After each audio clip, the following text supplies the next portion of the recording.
News 18 ಕಂಟೆಂಟ್ಗೆ ಸ್ವಾಗತ. ನಾನು ಮಂಜುನಾಥ್ ಎಡಳಿ ಧಾರವಾಡ ಪ್ರತಿನಿಧಿ.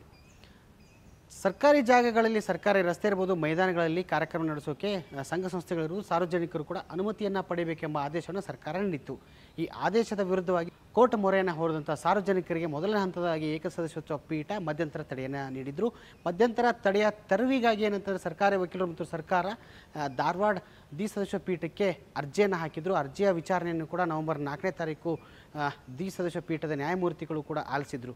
ಅರ್ಜಿದಾರರ ಪರ ವಕೀಲರಿರ್ಬೋದು, ಸರ್ಕಾರ ವಕೀಲರ ಏನು ವಾದವನ್ನು ಆಲಿಸಿದ ನ್ಯಾಯಮೂರ್ತಿಗಳು ಏನಂತಂದರೆ ಇಂದು ತೀರ್ಪನ್ನು ಕಾಯ್ದಿರಿಸಿದ್ರು. ಇವತ್ತು ತೀರ್ಪನ್ನು ಹೊರಡಿಸಿದ ನ್ಯಾಯಮೂರ್ತಿಗಳು ಸರ್ಕಾರದ ಅರ್ಜಿಯನ್ನು ವಜಾಗೊಳಿಸಿದ್ದಾರೆ. ಈ ಮೂಲಕ ಸರ್ಕಾರಕ್ಕೆ ಮತ್ತೊಂದು ಹಿನ್ನಡೆಯಾಗಿದೆ ಅಂತ ಹೇಳ್ಬೋದು. ಇದಕ್ಕೆ ಪ್ರಮುಖ ಕಾರಣ ಅಂತಂದರೆ RSS ಪಥಸಂಚಲನಕ್ಕೆ ಬ್ರೇಕ್ ಹಾಕಬೇಕೆಂಬ ಮೊಂಡುತನವನ್ನು ಸರ್ಕಾರ ಮಾಡ್ತಿರೋದ್ರ ಜೊತೆಗೆ ಈ ಒಂದು ಆದೇಶವನ್ನು ಹೊರಡಿಸೋದು ಮೇಲ್ನೋಟಕ್ಕೆ ಕಂಡು ಬರ್ತಾ ಇದೆ. ಈ ಹಿನ್ನೆಲೆಯಲ್ಲೂ ಕೂಡ ಸಾರ್ವಜನಿಕರು ಕೂಡ ಏನಂತಂದರೆ ಕೋರ್ಟ್ ಮೆಟ್ಟಿಲಿರಿದ್ರು.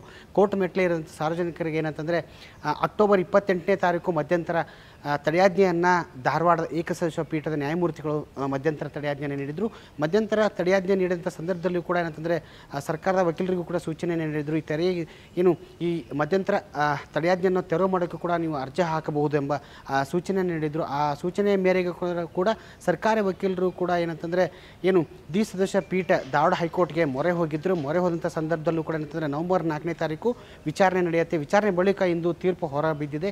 ಈ ತೀರ್ಪು ಹೊರಬಿದ್ದಂಥ ಸಂದರ್ಭದಲ್ಲಿ ನಡೆದಂಥ ವಾದ ವಿವಾದ ಇರ್ಬೋದು, ತೀರ್ಪಿನ ಬಗ್ಗೆ ಮಾಹಿತಿಯನ್ನು ಸಾರ್ವಜನಿಕರ ಪರವಾದಂಥ ವಕೀಲರು ಮಲ್ಲಿಕಾರ್ಜುನ್ ಅವರು ಏನು ಹೇಳಿದ್ದಾರೆ ಕೇಳ್ಕೊಂಬರೋಣ ಬನ್ನಿ. ಕೋರ್ಟ್ನವರು ಹಿಯರಿಂಗ್ ಮಾಡಿ ಅದನ್ನು ರಿಟ್ ಅಪೀಲ್ನ ತೀರ್ಪಾಗಿ ಇವತ್ತು ಕಾಯ್ದಿರಿಸಲಾಗಿತ್ತು. ಇವತ್ತು ಕೋರ್ಟ್ನವರು ಅವ್ರ ಜಡ್ಜ್ಮೆಂಟ್ನ ಪ್ರೊನೌನ್ಸ್ ಮಾಡಿ ಸರ್ಕಾರದ ಅಪೀಲ್ನ ವಜಾ ಮಾಡಿದ್ದಾರೆ. ವಜಾ ಮಾಡಿ ನೀವು ಅಪ್ಲಿಕೇಶನ್ನ ಸ್ಟೇ ವೆಕೇಟ್ ಮಾಡಲಿಕ್ಕೆ ಅದೇ ಕೋರ್ಟ್ ಮುಂದೆ ಹೋಗಿ ಅಂತಂದು ಆದೇಶದಲ್ಲಿ ಬರೆದಿದ್ದಾರೆ. ಯಾಕೆ ಸಾಹೇಬರು ಈ ಮಧ್ಯಂತರ ಆದೇಶ ನೀಡಿದ್ದಾರೆ, ಅವ್ರ ಮುಂದೆನೇ ಅರ್ಜಿ ಹಾಕೋದು ಸೂಕ್ತ ಅಂತಂದು ಕೋರ್ಟ್ನವ್ರು ಹೇಳಿದ್ದಾರೆ. ಬೇಕು ಅಂದರೆ ಹಾಕೋಬೋದು. ಅವರು ನೀವು ಸ್ಟೇಟ್ಮೆಂಟ್ ಆಫ್ ಅಬ್ಜೆಕ್ಷನ್ ಹಾಕಿ ಕೇಸೇ ಮೆರಿಟ್ ಮೇಲೆ ಆರ್ಗ್ಯುಮೆಂಟ್ ಮಾಡಲಿಕ್ಕೂ ನಿಮ್ಗೆ ಅವಕಾಶ ಇದೆ ಅಂತ ಬರೆದಿದ್ದಾರೆ. ಒಂದರಲ್ಲಿ ಬರೆದಿರೋದು ಸಾಹೇಬರು ಅಂದರೆ ನೀವು ಪಬ್ಲಿಕ್ ಪಾರ್ಕು ಪಬ್ಲಿಕ್ ಪ್ಲೇಸ್ನ ನೀವು ಗೌರ್ಮೆಂಟ್ ಪ್ರಾಪರ್ಟಿ ನಾವು ಪ್ರೊಟೆಕ್ಟ್ ಮಾಡ್ತಾ ಇದ್ದೀವಿ ಅನ್ನೋ ಒಂದೇ ಕಾರಣ ಏನು ಆರ್ಗ್ಯುಮೆಂಟ್ ಮಾಡ್ತಿದ್ದಾರೆ ಅದನ್ನು ಒಪ್ಕೊಳ್ಳಿಕ್ಕೆ ಕೋರ್ಟಿಗೆ ಯಾವುದೂ ರೀಸನ್ಸ್ ಇಲ್ಲ ಅಂತಂತ ಹೇಳಿದ್ದಾರೆ. ಒಟ್ಟಾರೆಯಾಗಿ RSS ಪಥಸಂಚಲನ ಬ್ರೇಕ್ ಹಾಕೋಕ್ಕೆ ಸರ್ಕಾರ ಶತಾಯಗತಾಯ ಪ್ರಯತ್ನ ಮಾಡ್ತಾಯಿದ್ರು ಕೂಡ ಕೋರ್ಟ್ ಮೊರೆ ಹೋದಂಥ ಸಾರ್ವಜನಿಕರಿಗೂ ಕೂಡ ಎರಡನೇ ಹಂತದಲ್ಲಿ ಗೆಲುವನ್ನು ಸಾಧಿಸಿದ್ದಾರೆ ಅಂತ ಹೇಳ್ಬೋದು. ಯಾಕಂತಂದರೆ ಏಕಸದಸ್ಯ ಪೀಠ ಧಾರವಾಡದ ಪೀಠ ನ್ಯಾಯಮೂರ್ತಿಗಳು ಕೂಡ ಏನಂತಂದರೆ ಮಧ್ಯಂತರ ತಡೆಯಾಜ್ಞೆ ನೀಡಿ ನವೆಂಬರ್ 17ನೇ ತಾರೀಕಕ್ಕೆ ವಿಚಾರಣೆಯನ್ನು ನೀಡಿದರು. ಆದರೆ ವಿಚಾರಣೆಗೂ ಮುನ್ನ ಕೂಡ ಸರ್ಕಾರಿ ಪರ ವಕೀಲರಿರ್ಬೋದು, ಸರ್ಕಾರ ಏನಂತಂದರೆ ಈ ಮಧ್ಯಂತರ ತಡೆಯಾಜ್ಞೆಯನ್ನು ತೆರವು ಮಾಡೋಕ್ಕೆ ಕೂಡ ಧಾರವಾಡದ ದ್ವಿಸದಸ್ಯ ಪೀಠಕ್ಕೆ ಮೊರೆ ಹೋಗಿದ್ದರು. ಮೊರೆದಂಥ ಸಂದರ್ಭದಲ್ಲೂ ಕೂಡ ಏನಂತಂದರೆ ನ್ಯಾಯಮೂರ್ತಿಗಳು ಕೂಡ ಈ ಅರ್ಜಿಯನ್ನು ವಜಾ ಮಾಡೋದಕ್ಕೆ ಪ್ರಮುಖ ಕಾರಣ ಅಂತಂದರೆ ಸರ್ಕಾರಿ ಶಾಲೆ ಇರ್ಬೋದು, ಮೈದಾನ ಇರ್ಬೋದು, ಪಾರ್ಕ್ ರಸ್ತೆಗಳಲ್ಲೂ ಕೂಡ ಬಳಕೆ ಮಾಡೋಕ್ಕೆ ಸಾರ್ವಜನಿಕರಿಗೆ ಕಡಿವಾಣ ಹಾಕೋಕ್ಕೆ ಸರ್ಕಾರ ಮುಂದಾಗ್ತಾ ಇದೆ.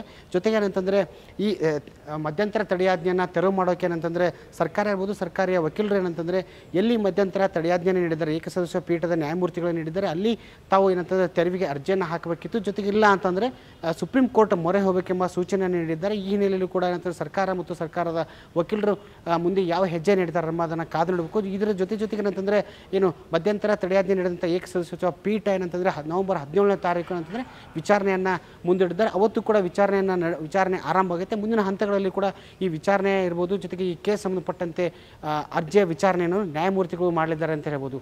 ಇದು ಯಾವ ರೂಪ ಪಡೆಯುತ್ತೆ ಎಂಬುದನ್ನು ಕಾದು ನೋಡಬೇಕಾಗಿದೆ ಅಂತ ಹೇಳ್ಬೋದು. ನಿರ್ಭೀತ, ನಿಷ್ಪಕ್ಷಪಾತ, ವಿಶ್ವಾಸಾರ್ಹ ಸುದ್ದಿಗಳಿಗೆ ಮತ್ತೊಂದು ಹೆಸರಾಗಿರುವಂತ ನ್ಯೂಸ್ 18 ಕನ್ನಡ ಈಗ ಆಪ್ನಲ್ಲೂ ಲಭ್ಯವಿದೆ. ದಯವಿಟ್ಟು ಇಲ್ಲಿರುವ QR ಕೋಡ್ ಅನ್ನ ಸ್ಕ್ಯಾನ್ ಮಾಡಿಕೊಂಡು ಆಪ್ ಅನ್ನ ಡೌನ್ಲೋಡ್ ಮಾಡೋದಕ್ಕೆ ಮರಿಬೇಡಿ. ನಿಮ್ಮ ಬೆಂಬಲ ಹೀಗೆ ಸದಾ ನಮ್ಮೊಂದಿಗಿರಲಿ. ಧನ್ಯವಾದ.